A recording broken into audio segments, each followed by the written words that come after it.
Vamos a hablar hoy de color. Me imagino que estáis pensando, aquí vienen otra vez a darnos el tostón este de los colores primarios, los secundarios, los complementarios, el círculo cromático. Algo parecido, pero voy a intentar dar un paso más para llegar a contaros cómo esto puede mejorar vuestras acuarelas.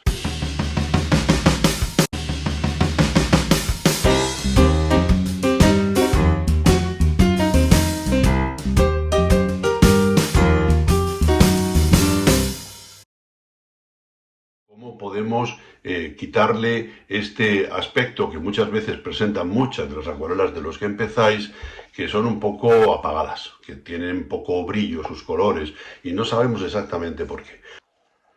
Bueno, estoy seguro de que habéis visto esto muchas veces. Los colores primarios, que son aquellos que en pura teoría son los que no pueden ser obtenidos por mezcla de otros colores, son estos tres.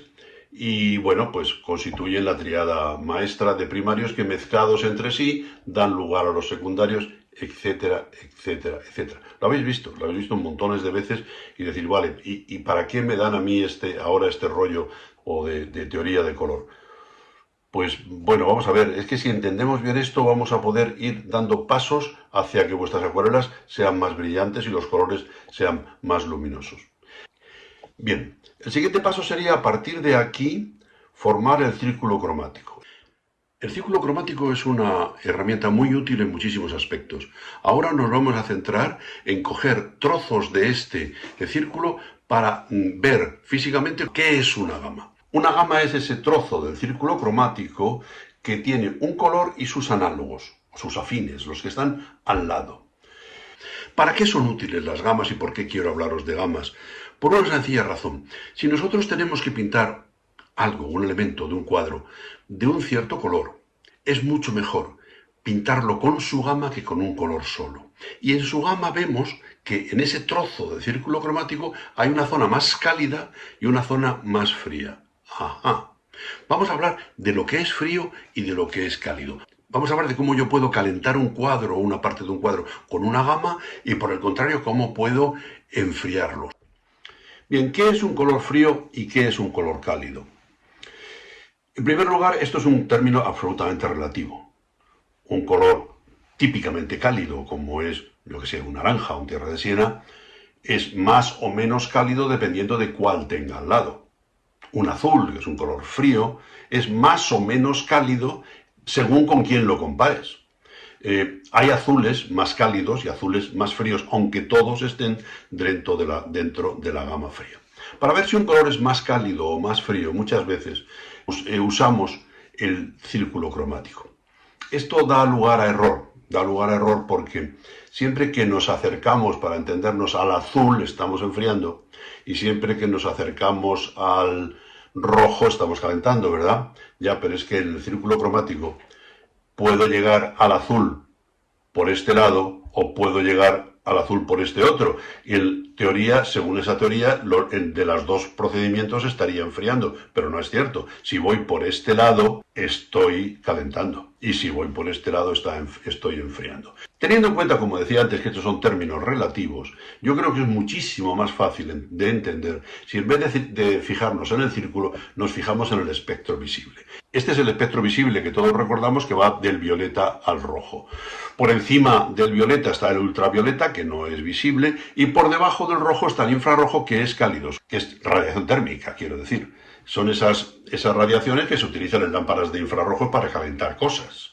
Luego, es muy fácil acordarse que lo cálido es el rojo, más allá pues de figuras poéticas del fuego y de la pasión, ya. Siempre que vayamos hacia el ultravioleta, vamos a enfriar. Siempre que vayamos hacia el infrarrojo, vamos a calentar. Sencillo. Bien, decíamos que si yo tengo que usar un rojo, yo tengo que pintar algo de rojo, que no use un rojo, que use todos los rojos que tenga. Si yo tengo que pintar un árbol verde, déjame que no lo pintes solo de verde. No, tengo que sacar el tubo de verde y empezar a pintarlo. ¿Por qué? Porque si yo uso esa gama, puedo crear una situación más evocadora, más, si queréis, invernal, mientras que también puedo crear algo más apasionado, más violento, usando gamas cálidas. Mirad, esto es mucho más sencillo de ver si hacemos un ejemplo. Tenemos aquí un árbol que nos va a servir de muestra para hacer esos dos ejercicios que habíamos planeado.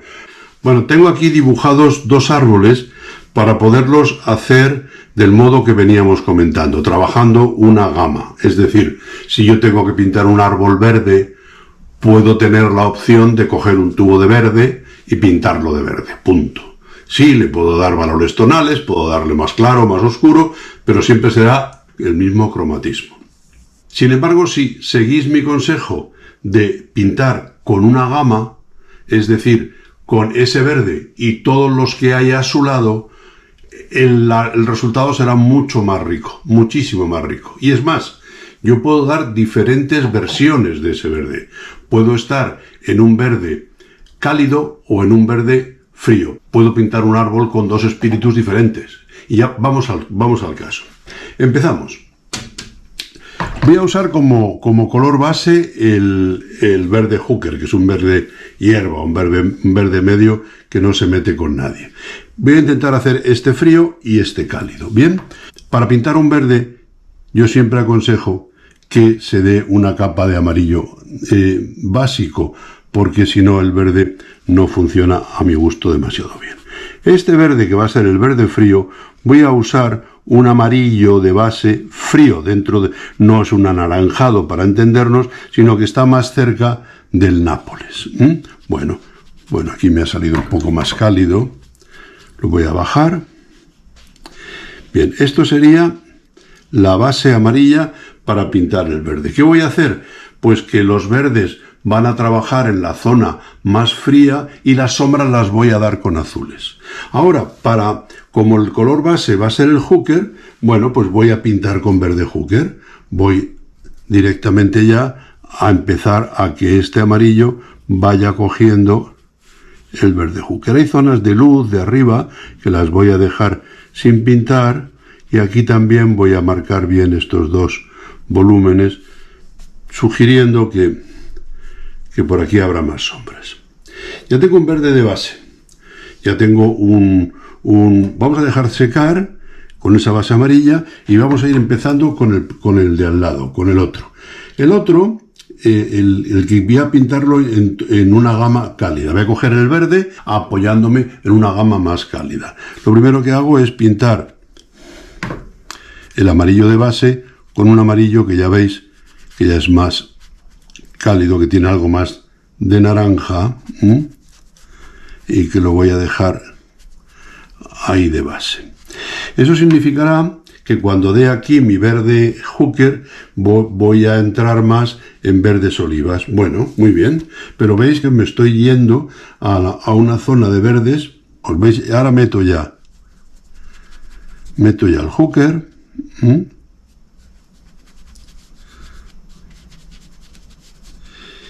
Y empieza a ver cómo esto empieza a comportarse. Voy a jugar con los dos para que veáis para que vayamos viendo cómo esto empieza a comportarse. Un pincel un poco seco ahora para poder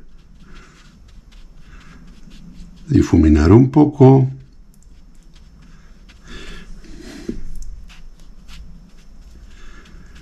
Bien.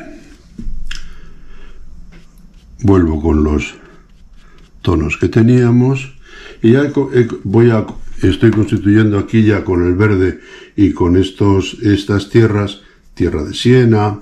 Estoy metiéndome ya en zonas más del verde oliva, más unas zonas de un verde más cálido, ¿veis?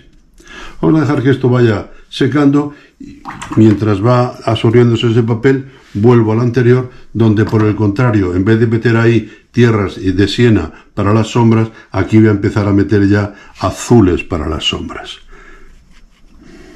Estas sombras las voy a subir de azul, he mezclado un poco de cerúleo con algo de cobalto y voy a empezar a subir. Sobre ese azul ya vuelvo a meter mi verde hooker y vamos construyendo más o menos este árbol.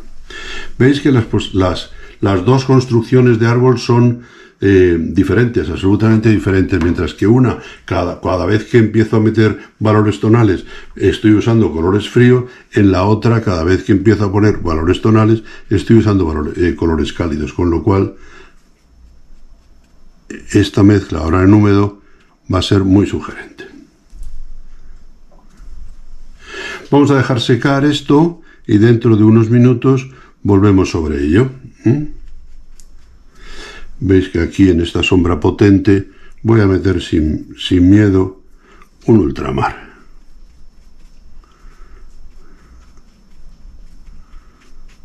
Un ultramar. Ahí voy a meter azul ultramar directamente.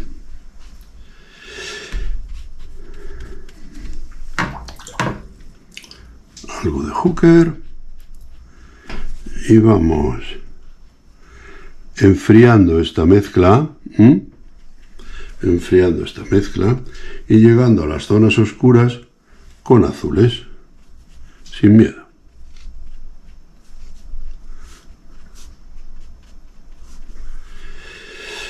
Del mismo modo, un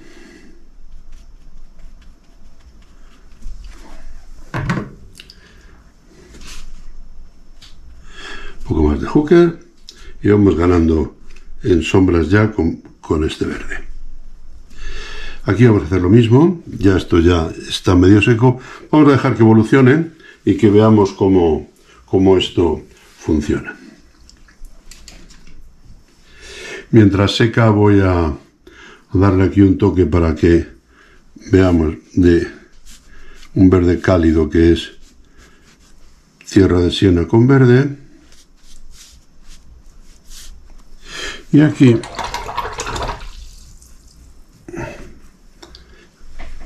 igual, pero con azul. Voy a coger un poco de turquesa, lo voy a mezclar. ¿Veis? Verdes todos, pero con diferentes valores. Aquí le ponemos aquí una gota de turquesa. Esto empieza ya a coger lo que veníamos diciendo, empieza a tomar armonía. Un poco más de rojo, de Tierra de Siena, un poco más de verde y sacamos aquí unos olivas interesantes.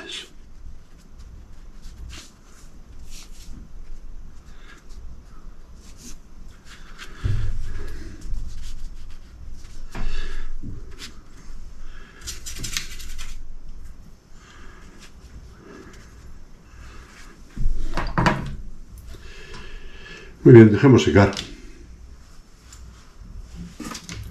Bueno, ya está totalmente seca y podéis ver cómo este árbol hecho en colores fríos y esto en colores cálidos no tiene nada que ver con un árbol que pudiéramos haber hecho solo con un único color.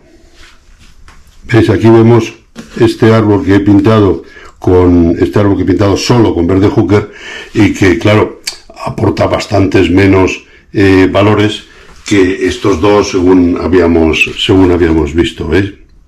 Son dos cosas muy diferentes. Pintar con gamas tiene esto, que podemos dar mucha más riqueza cromática a un tema que si usamos un solo color. No nos ha dado tiempo a plantear nada más que el capítulo de gamas, pero seguirán otros porque hay muchos más temas interesantes que nos gustaría tratar. Hasta la vista.